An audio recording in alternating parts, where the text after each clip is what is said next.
राधे राधे दोस्तों। आज हम आपको सुनाने वाले हैं गणेश जी की बहुत ही प्यारी सी कहानी। कैसे बुढ़िया माई द्वारा गणेश जी ठगे गए। अगर आपने मेरे चैनल को सब्सक्राइब नहीं किया तो प्लीज़ सब्सक्राइब कर लें, और मेरी वीडियो अच्छी लगे तो प्लीज़ लाइक करें, शेयर करें, और मेरे चैनल को सब्सक्राइब करना मत भूलिएगा। तो चलिए आपको सुनाते हैं गणेश जी की बहुत ही प्यारी सी कहानी। गणेश जी विघ्न विनाशक व शीघ्र प्रसन्न होने वाले देवता हैं। अगर कोई इन्हें सच्चे मन से पूजा करता है, गणेश जी की वंदना करता है, तो गौरी नंदन तुरंत प्रसन्न होकर उसे आशीर्वाद प्रदान करते हैं। वैसे ही गणेश जी जिस स्थान पर निवास करते हैं, उनकी दोनों पत्नियां रिद्धि सिद्धि भी उनके साथ रहती हैं। उनके दोनों पुत्र शुभ लाभ का आगमन भी गणेश जी के साथ ही होता है। कभी कभी तो भक्त भगवान को असमंजस में डाल देते हैं। पूजा पाठ व भक्ति का जो वरदान मांगते हैं वह निराला होता है। काफी समय पहले की बात है, एक गांव में एक अंधी बुढ़िया रहती थी। वह गणेश जी की परम भक्त थी। आंखों से भले ही दिखाई नहीं देता था, परंतु वह सुबह शाम गणेश जी की बंदगी में मग्न रहती थी। नित्य गणेश जी की प्रतिमा के आगे बैठकर उनकी स्तुति करती, भजन गाती व समाधि में लीन रहती। गणेश जी बुढ़िया की भक्ति से प्रसन्न हुए। उन्होंने सोचा, बुढ़िया माई नित्य हमारा स्मरण करती है परंतु बदले में कुछ नहीं मांगती, भक्ति का फल तो उन्हें मिलना ही चाहिए। ऐसा सोचकर गणेश जी एक दिन बुढ़िया माई के सम्मुख प्रकट हुए तथा बोले, माई तुम हमारी सच्ची भक्त हो। जिस श्रद्धा विश्वास से हमारा स्मरण करती हो, हम उससे प्रसन्न हैं। अतः तुम जो वरदान चाहो हमसे मांग सकती हो। बुढ़िया माई बोली, प्रभु मैं तो आपकी भक्ति प्रेम भाव से करती हूँ, मांगने का तो मैंने कभी सोचा ही नहीं, अतः मुझे कुछ नहीं चाहिए। गणेश जी पुनः बोले, हम वरदान देने के लिए आए हैं। बुढ़िया माई बोली, हे सर्वेश्वर, मुझे मांगना तो नहीं आता, अगर आप कहें तो मैं कल मांग लूंगी। तब तक मैं आप अपने बेटे और वह बहू की सलाह मशवरा कर लूं। गणेश जी कल आने का वादा करके वापस लौट गए। बुढ़िया माई का एक पुत्र और बहू थे। बुढ़िया माई ने सारी बात उन्हें बताकर सलाह मांगी।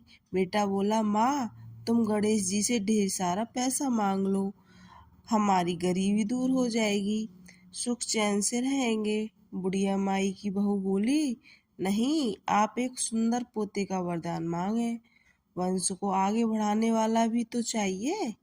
बुढ़िया बुढ़िया माई बेटे और बहू की बातें सुनकर असमंजस में पड़ गई। उसने सोचा, यह दोनों तो अपने अपने मतलब की बातें कर रहे हैं। बुढ़िया ने पड़ोसियों से सलाह लेने का मन बनाया। पड़ोसन भी नेक दिल थी। उसने बुढ़िया को समझाया कि तुम्हारी सारी जिंदगी दुखों में कटी है, अब जो थोड़ा जीवन बचा है वह तो सुख से व्यतीत हो जाए। धन अथवा पोते का तुम क्या करोगी? अगर तुम्हारी आंखें ही नहीं है तो यह सांसारिक वस्तुएं तुम्हारे लिए व्यर्थ हैं, किस काम की तुम्हारे। अतः तुम अपने लिए दोनों आंखें मांग लो। बुढ़िया घर लौट आई। बुढ़िया माई और भी सोच में पड़ गई। उसने सोचा, कुछ ऐसा मांग लूं जिससे मेरा बहू बेटे सबका भला हो जाए, लेकिन ऐसा क्या हो सकता है। इसी उधेड़-बुन में सारा दिन व्यतीत हो गया। बुढ़िया माई कभी कुछ मांगने का मन बनाती तो कभी कुछ, परंतु कुछ भी निर्धारित न कर सकी। दूसरे दिन गणेश जी पुनः प्रकट हुए तथा बोले, आप जो भी मांगेंगे वह हमारी कृपा आप जो भी मांगेंगे वो हमारी कृपा से हो जाएगा, यह हमारा वचन है।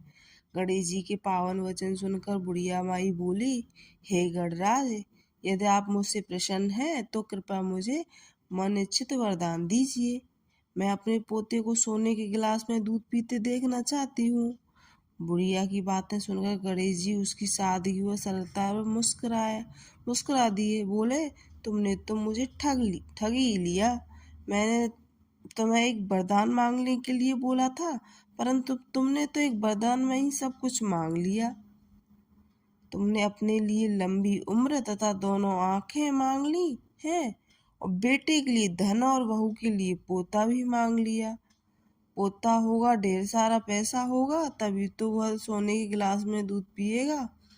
पोते को देखने के लिए तुम जिंदा रहोगी, तभी तो देख पाओगी। अब देखने के लिए तो आंखें भी देनी पड़ेंगी।